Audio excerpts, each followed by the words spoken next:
स्वागत आहे तुमचं सुबोध जाधव इंग्लिश सोल्युशन या यूट्यूब चॅनलमध्ये. आज आपण ह्या व्हिडिओमध्ये बघणार आहोत इयत्ता 12वीचा सेक्शन 4 नोवेल त्यामधील 4.3 around the world in 80 days ही नोवेल जी आहे त्याचे काही चॅप्टर्स आपल्याला आहेत, तर ते आपण काय करणार आहोत या व्हिडिओमध्ये कव्हर करणार आहोत.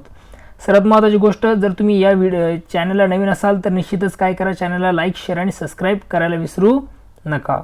ओके, याचे जे काही पार्ट्स असतील त्या पार्ट्सची लिंक तुम्हाला डिस्क्रिप्शनमध्ये मिळून जाईल. ब्रेनस्टॉर्मिंगची लिंक सुद्धा तुम्हाला डिस्क्रिप्शनमध्ये मिळून जाईल.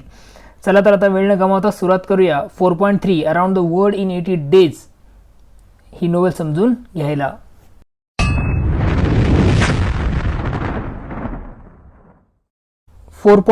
Around the world in 80 days. Okay, ही जी कादंबरी आहे याचं लिखाण केलं आहे ज्यूल्स गॅब्रिएल वर्ने यांनी, ज्यांचा जन्म झाला 1828 आणि मृत्यू 1905 साली झाला. He was a French novelist, poet and playwright. ते फ्रेंच नोवेलिस्ट होते, कादंबरीकार. पोएट म्हणजे कवी आणि प्लेराईट म्हणजे नाटककार ते होते. कुठले? फ्रेंचचे. Verne wrote widely popular series of adventure novels. त्यांनी साहसी कथांची एक सिरीजच लिहिलेली आहे. ॲडव्हेंचर म्हणजे साहसी कथा. ओके, साहसी कादंबऱ्यांचीच त्यांनी काय केली तर एक सिरीज लिहिली आहे. इन्क्लुडिंग यामध्ये कुठल्या नोवेल्स येतात तर journey to the centre of the earth ही एक साहसी कादंबरी. 20,000 लीग्स अंडर सी 1870 साली प्रकाशित झाली. आणि आपण जे अभ्यासतो आहोत ती म्हणजे around the world in 80 days 1873 साली पब्लिश झालेली. ह्या काही साहसी नोवेल्स यांनी लिहिलेल्या होत्या. Verne is generally considered a major literary author in France and most of Europe. Verne has been the second most translated author in the world.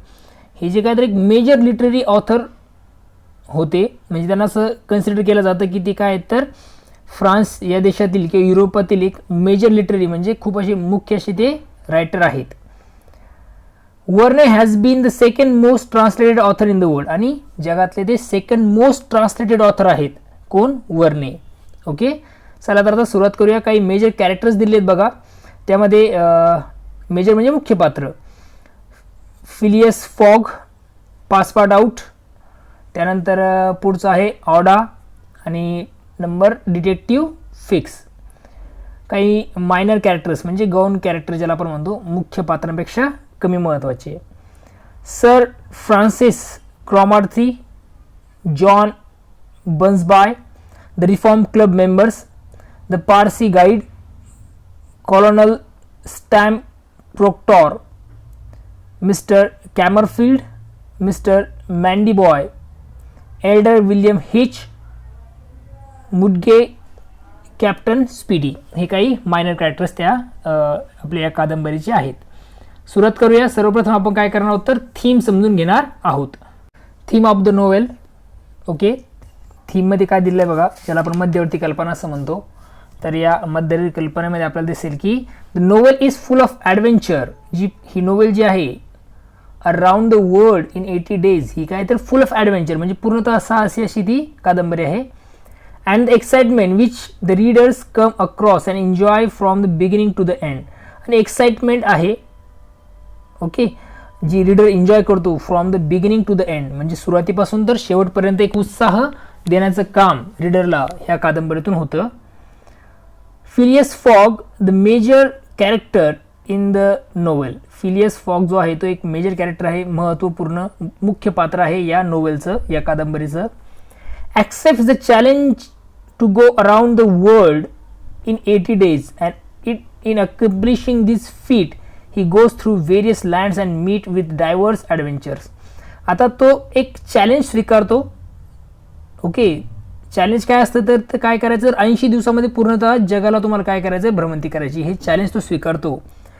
And in accomplishing दिस, आणि ज्यावेळेस तो हे 80 दिवसामध्ये जग फिरण्याचं चॅलेंज कंप्लीट करत असतो, साध्य करत असतो, he goes through various lands and meets with diverse adventures. आणि तो वेगवेगळ्या प्रकारच्या जमिनीवरून जातो, लँडवरून म्हणजे वेगवेगळ्या प्रकारच्या देशातून तो जातो, आणि वेगवेगळ्या प्रकारचे डायव्हर्स ॲडव्हेंचर म्हणजे वेगवेगळ्या प्रकारचे जे की साहसी गोष्टी आहेत त्यांना तो काय करतो तर भेटतो. Thus the novel proceed at a fast pace. आणि नोवेल जी आहे ती काय होते तर फास्ट पेसमध्ये गतीने काय करते तर पुढे जाते. And there is always some excitement resulting from the various encounters. आणि ज्या वेगवेगळ्या प्रकारच्या गोष्टींना ते फेस करतात, इन्काउंटर करतात, त्यामुळे काय तर एक खळबळजनक घटना या घडत आहेत. ओके, या कादंबरीमध्ये the beauty of the beauty of the novel is that the writer takes the reader to a journey of many hair-raising incident. आणि या नोवेलची जी काही सुंदरता आहे ती काय तर जो रायटर आहे तो काय करतो, रीडरला म्हणजे वाचकाला काय करतो तर एका अशा प्रवासावर घेऊन जातो की जिथे हेअर रेजिंग इन्सिडेंट म्हणजे केस उभे राहतील अशा प्रकारचे इन्सिडेंट, घटना, एक्साइटिंग, ॲडव्हेंचरस अशा गोष्टी, थ्रिलिंग म्हणजे आनंद देणारे असे ब्युटिफुल प्लेसेस जे जगभरातले आहेत तिथे रायटर काय करतो तर रीडरला घेऊन जाण्याचं काम करतो. एक जर्नीच आपण म्हणू शकतो रायटरने केलेली आहे. कोणासाठी तर ती त्या रीडरसाठी, वाचकांसाठी. The most important feature of this adventure novel is time. या नोवेलचं, या कादंबरीचं सगळ्यात, या रोमांचक अशा कादंबरीचं सगळ्यात महत्त्वाचं वैशिष्ट्य जे आहे ते म्हणजे काय तर टाईम. त्याला आपण वेळ असं म्हणतो. It illustrates repeatedly that time is fickle and either work for or against them. सगळ्यात महत्त्वाची गोष्ट म्हणजे ते काय सांगितलेली आहे की इट इलिस्ट्रेट, काय इलिस्ट्रेट काय करण्याचं स्पष्टीकरण देण्याचं काम करते तर repeatedly the time is fickle. Time जो आहे तो कसा आहे, इनकन्सिस्टंट आहे, चंचल आहे, अनप्रेडिक्टेबल आहे हे सांगण्याचं काम यातून होतं. अँड आयदर त्याचबरोबर works for or against them, ते आपल्या विरोधातही काम करू शकतो टाईम आणि आपल्या सोबतही तो असू शकतो. In many cases time foils their plan. बऱ्याचशा वेळेस काय, बऱ्याचशा केसेसमध्ये वेळेने काय केलं तर त्यांचा जो प्लॅन आहे तो फसवला. When delays build up and ships and trains leave without them. ज्यावेळेस त्यांना उशीर झाला त्यावेळेस काय झालं तर शिप्स असतील किंवा ट्रेन्स असतील त्या काय झाल्या तर त्यांना सोडून निघून गेल्या. म्हणजे टाईम कसा आहे तर आपण फिकल त्याला म्हणतो, म्हणजे अनप्रिडिक्टेबल आहे, चंचल आहे. ओके, तो त्यांच्या म्हणजे या पूर्ण कादंबरीमध्ये तो त्यांच्या सोबतही आहे आणि त्यांच्या विरोधामध्ये आहे. आणि याचं उदाहरण म्हणजे काय तर बऱ्याचशा वेळेस त्यांना उशीर झाल्यामुळे त्यांचे शिप्स असतील, जहाज असतील ते सुटतात किंवा मग ट्रेन्स असतील त्या सुटतात. ओके, म्हणजे ते त्यामध्ये जाऊ शकत नाही. That sometimes land the characters in trouble. आणि बऱ्याचशा वेळेस या वेळेमुळेच काय होतात तर कॅरेक्टर जे आहेत, पात्र जे आहेत ते काय होतात तर अडचणीमध्ये येतात. इन द एंड, शेवटी Fogg wins the bet as he gained a day when crossing the international date line. शेवटी जो फॉग आहे ती बेट जिंकतो, ती जी पैज आहे लावलेली त्यांनी 80 दिवसात प्रवास करण्याची तो जिंकतो. As he gain a day, कशामुळे तर त्याला दिवस मिळतो कुठला, when crossing the international date line. ज्यावेळेस तो इंटरनॅशनल डेट लाईन क्रॉस करतो त्यामुळे त्याला काय होतं तर एक दिवस शिल्लक मिळतो. ओके, आणि त्यामुळे तो पैज जिंकतो. म्हणजे टाईम कसा आहे तर एक अनप्रेडिक्टेबल आहे किंवा मग तोच एक महत्त्वाचा फीचर आहे या पूर्ण कादंबरीचा. ओके, कसं तर तुम्हाला ते हळूहळू समजून जाईल ज्यावेळेस तुम्ही पूर्ण स्टोरी ऐकसाल त्यावेळेस. The ultimate message is that no one can control time. यातून एक अल्टिमेट मेसेज मिळतो, एक विशेष मेसेज आपल्याला मिळतो, तो म्हणजे काय तर no one can control time. कोणीही वेळेला काय करू शकत नाही, कंट्रोल करू शकत नाही. Time will work the way it want to work. टाईमाला जसं पाहिजे तसं ते काम करत असतो. टाईमाला पाहिजे त्याप्रमाणे टाईम काम करतो. Okay, and humans are at its mercy. आणि ह्युमन जो आहे तो मर्सी म्हणजे काय तर आपण त्याला म्हणतो दयेवर माणूस अवलंबून असतो. कशाच्या तर वेळ जी दया दाखवते त्याच्यावर माणूस अवलंबून असतो. Before he journey around the world Fogg lived a solitary life. त्याच्या जर्नीपूर्वी, त्याच्या ह्या प्रवासापूर्वी फॉग जो होता तो लाईव्ड अ सॉलिटरी लाईफ, तो एकांत आयुष्य जगत होता. He close himself off to others. त्यांनी स्वतःला इतरांसाठी बंद करून टाकलं होतं, म्हणजे तो कोणाशी संपर्कात येत नव्हता. And cared little about the way he was perceived by other people. आणि त्याला खूप कमी काळजी होती की लोक त्याच्याबद्दल काय विचार करतात त्यासाठी.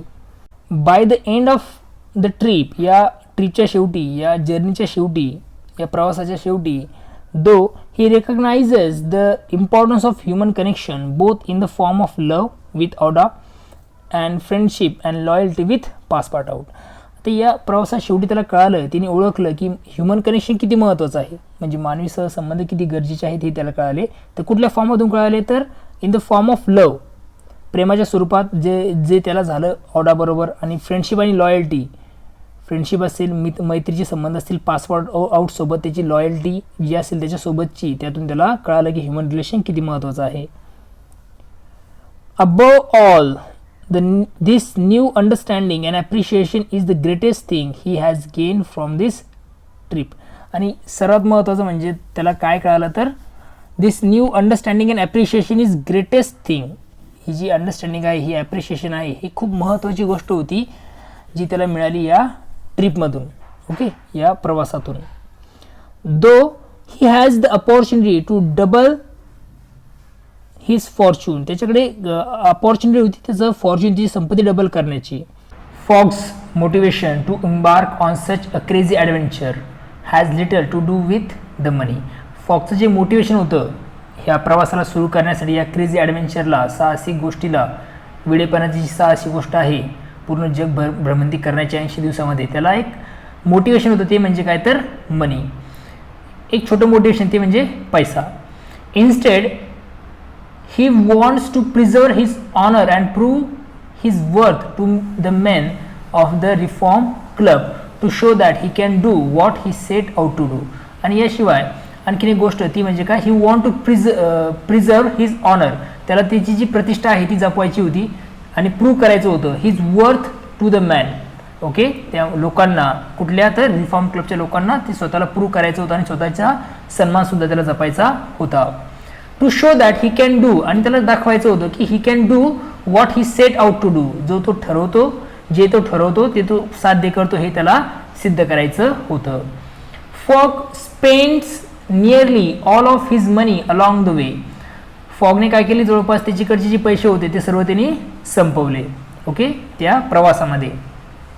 Showing that riches are not what he is truly out for, आणि त्याला दाखवायचं होतं की रिचेस आर नॉट, श्रीमंती ही काय नाही तर त्याच्याकडे असण्यामध्ये नाही. For Phileas Fogg honour is more important than money. तर सर्वात महत्त्वाची गोष्ट फिलियस फॉगसाठी ती म्हणजे कुठली तर ऑनर. ऑनर म्हणजे काय, सन्मान. सन्मान हा काय असतो तर पैशापेक्षा मोठा असतो, हे त्याला दाखवायचं होतं.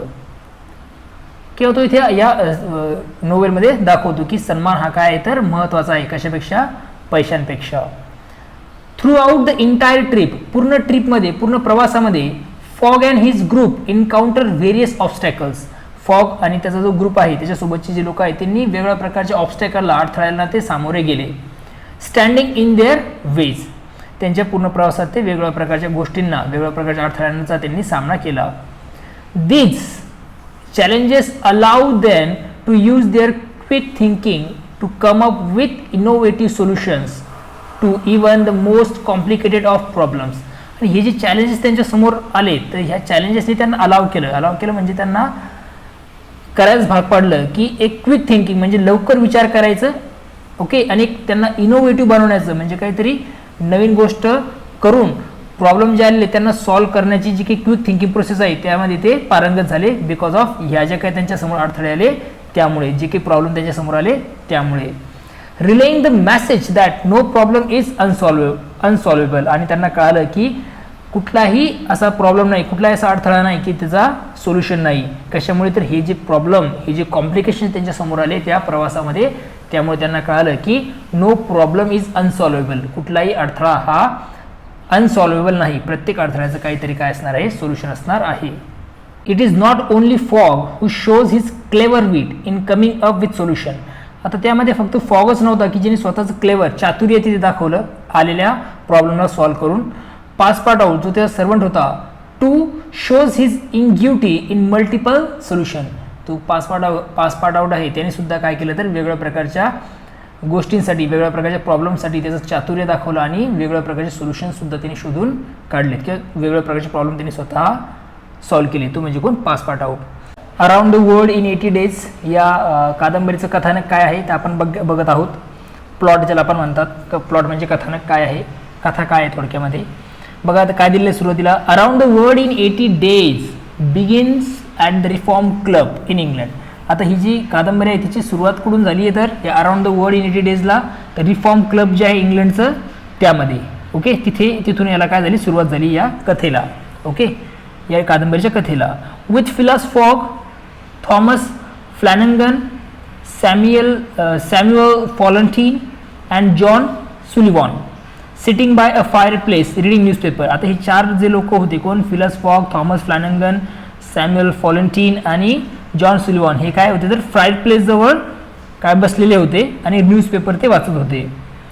We are introduce to Fogg, a very precise man who regularly goes to the reform club every evening. Okay, आता प्रिसाइज म्हणजे कसा तर एकदम नेमका अचूक.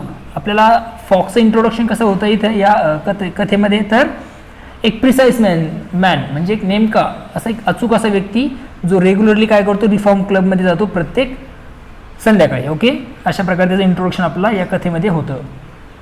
At the Reform Club Fogg, Flanagan, Fallentin and Sullivan are talking about recent bank robbery. आणि तिथे या रिफॉर्म क्लबमध्ये हे 4 जण काय करत असतात तर गप्पा मारत आहेत. कशा संदर्भात तर एक बँक रॉबरी जी झाली रिसेंटली, आता जी बँक रॉबरी झाली, बँकेत चोरी झाली त्या संदर्भात ते चर्चा करत आहेत.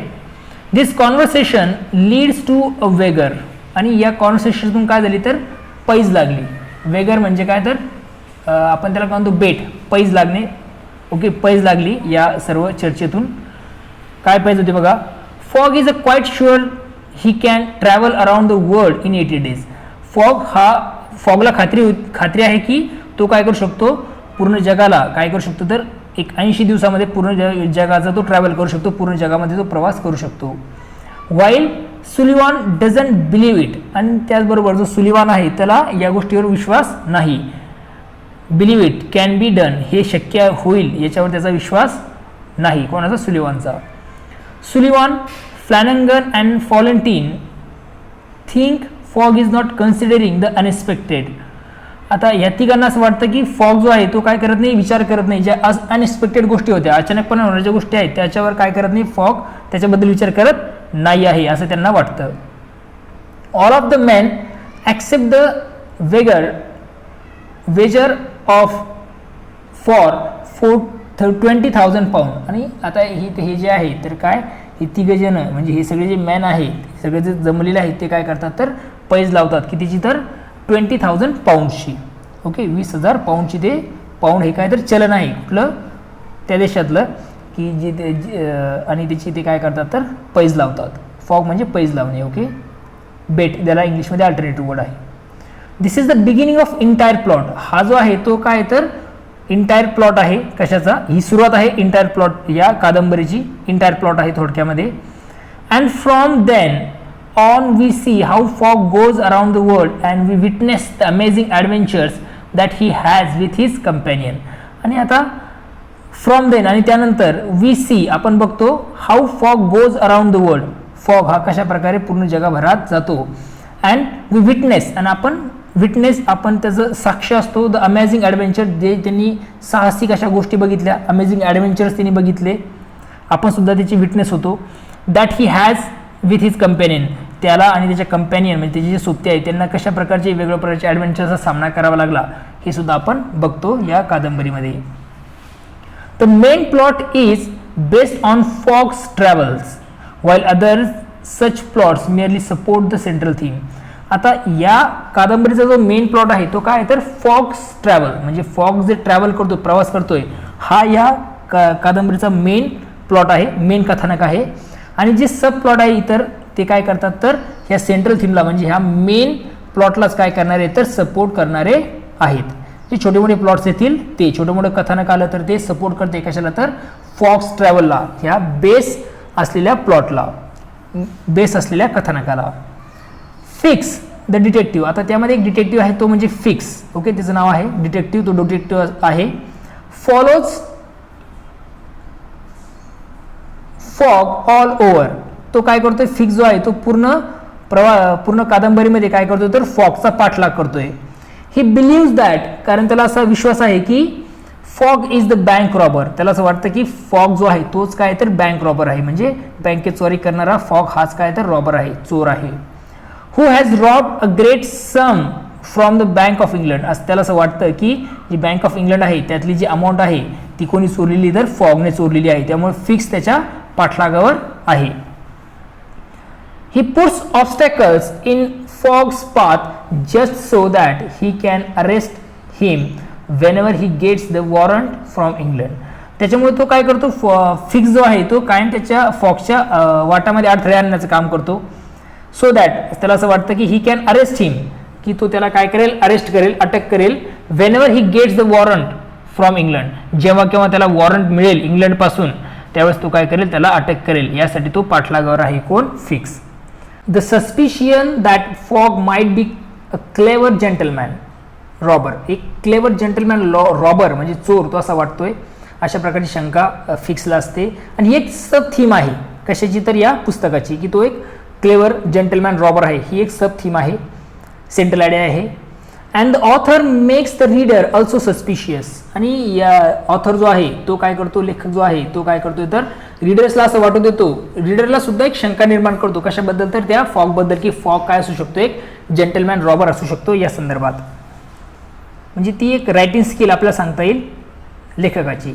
ओके, लेखक कोण आहे, तर ज्यूल्स वर्ने. ओके, हे त्यानंतर काय सांगितलं बघा, Passepartout out to wonders whether his master might be a robber. आता तो जो पासपोर्ट आउट आहे त्याला सुद्धा असं वाटायला लागतं की त्याचा जो मास्टर आहे, त्याचा जो मालक आहे तो काय, तर एक रॉबर आहे, एक चोर आहे. अशा प्रकारे शंका त्याला सुद्धा व्हायला लागते.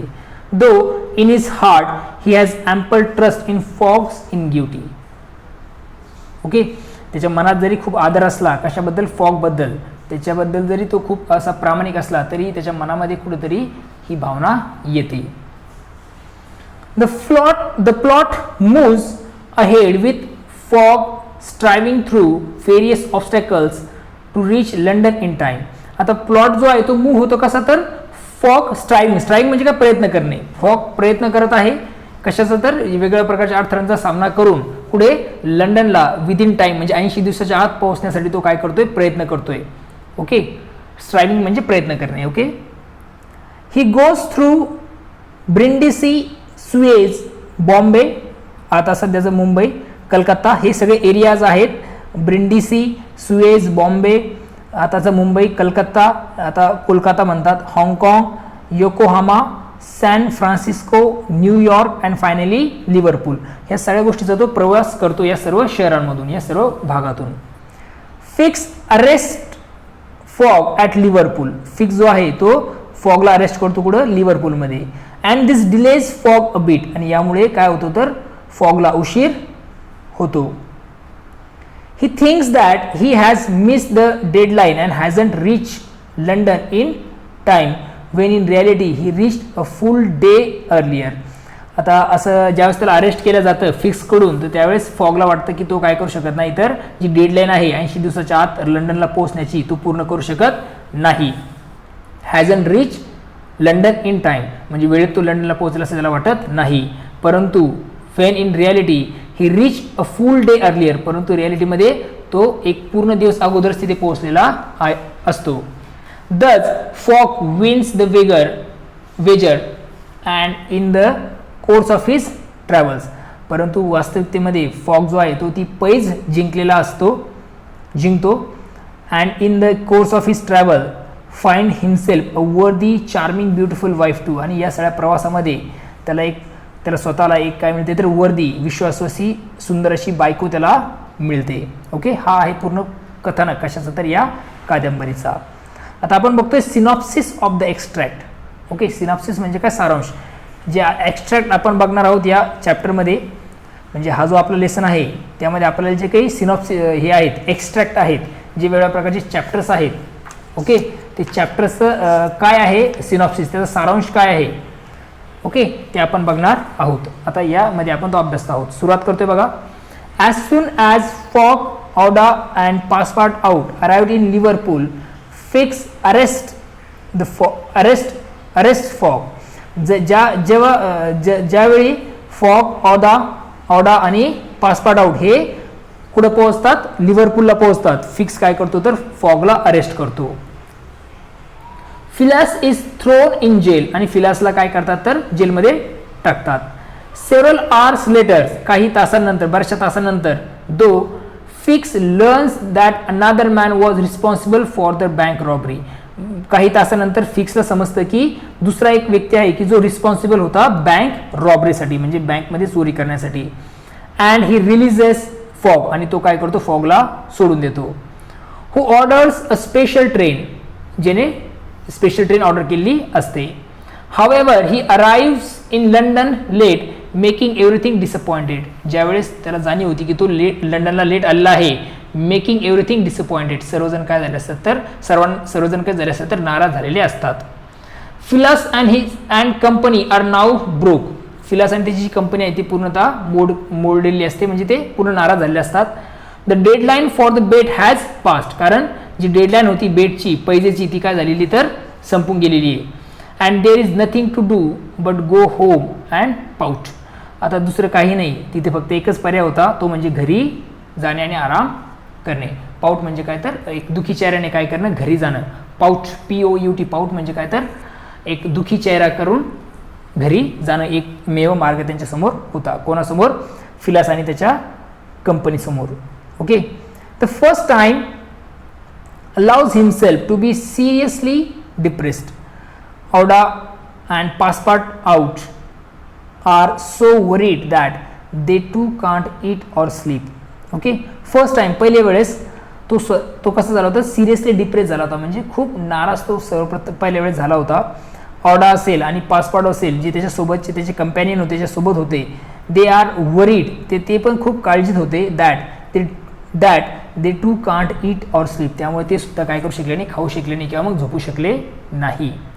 The following evening Fogg apologises to Aouda for being unable to provide for her comfort as a result of losing the bet. आणि फॉलोइंग इव्हिनिंग, त्या इव्हिनिंगला फॉग जो आहे तो क्षमा मागतो, अपोलॉगाइज करतो, दुःख व्यक्त करतो की तो काय करू शकत नाही तर औदाला काय करू शकत नाही, एक कम्फर्ट लाईफ देऊ शकत नाही. As a result losing the bed, कारण तो काय झाला आहे तर तिची बेड जी आहे तो लॉस झालेला आहे, त्यामुळे तो तिला कम्फर्टेबल लाईफ देऊ शकत नाही. त्या संदर्भात तो अपोलॉगाइज, दुःख व्यक्त करतो. She in turn proposes marriage to him, आणि त्यानंतर ती काय करते, त्याला प्रपोज करते लग्न करण्यासाठी.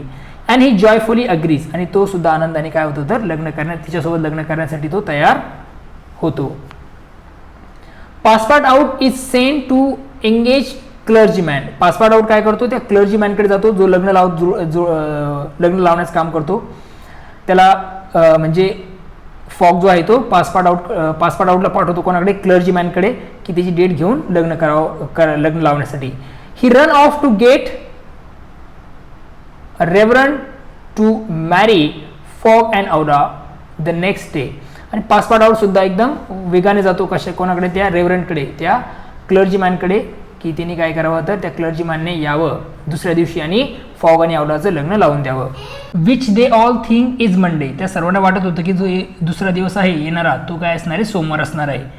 While running to grab the nearest preacher, ज्यावेळेस तो जो जवळचा जो उपदेशक आहे, ओके, ज्यावेळेस पासपार्टआउट त्याच्याकडे जातो कशासाठी, टू मॅरी फिलास अँड ऑडा, फिलियास आणि औदाचं लग्न लावण्यासाठी, त्याला बोलवायला.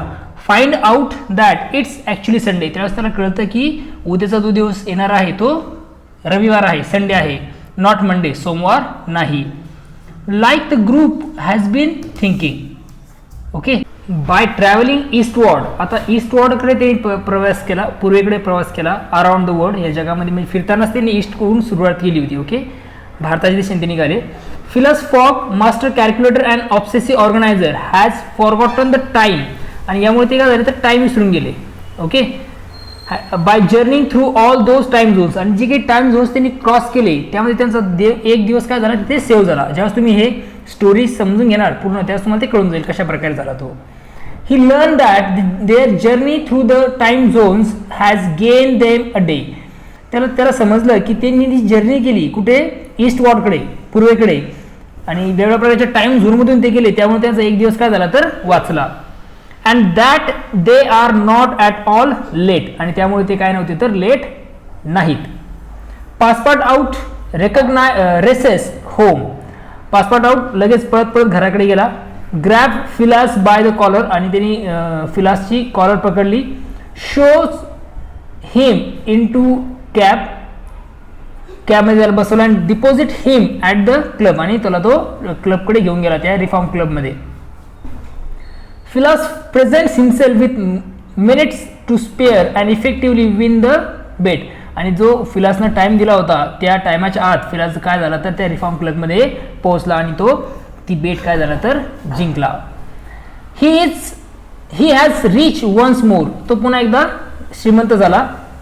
बट मोर इम्पॉर्टंट, सर्वात महत्त्वाची गोष्ट, as he says to himself, जी तो स्वतःला म्हणला, he has won the heart of a charming women. तो स्वतःला म्हणतो की त्यांनी जर त्याचा सगळ्यात विजय जो असेल तर तो म्हणजे कुठला तर एका सुंदर अशा महिलेचं तिने काय केलं तर हृदय जिंकलेलं आहे. आता हा असेल इथपर्यंत असेल आपला फर्स्ट पार्ट. आणि याच्यानंतर जो असेल आपण काय करणार आहोत, ही लेसन्स काय करणार आहोत तर चॅप्टर जो आहे, चॅप्टर जे 4 चॅप्टर आहेत ते आपण काय करूया समजून घेऊया पुढच्या व्हिडिओमध्ये. हा फर्स्ट पार्ट आहे, 2 चॅप्टरसाठी दुसरा पार्ट आणि राहिलेल्या 2 चॅप्टरसाठी तिसऱ्या पार्टमध्ये आपण हा जो चॅप्टर आहे तो कव्हर करणार आहोत.